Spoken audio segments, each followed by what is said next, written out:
Mäpäs vedän tällä, niin Nyt sä näet, että se on nukkumassa. Joo.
Otas kädet irti tangosta.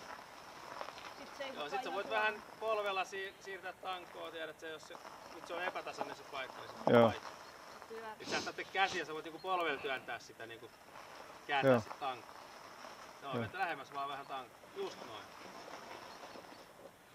Tosiaan niinku käsiä ei tarvita. Sen takia meillä on toi minikivi, se on sama tekniikka. Ja tästä vaan pois. Joo. Ja noin. Ja sitten toinen jalka heti perään. Eli nyt jos olisi yksin liikenteessä, niin sit kannattaa vaan sitten taas noin, naps. Ja painat tosta punasta. Noin, pidä se pohjas noin ja työnnä tää makaamaan vähän eteen. Noin ja lasket sen tohon. Nyt se on jalalla. Se on niinku nopea, toi on kanssa työkäyttöä tää jalka.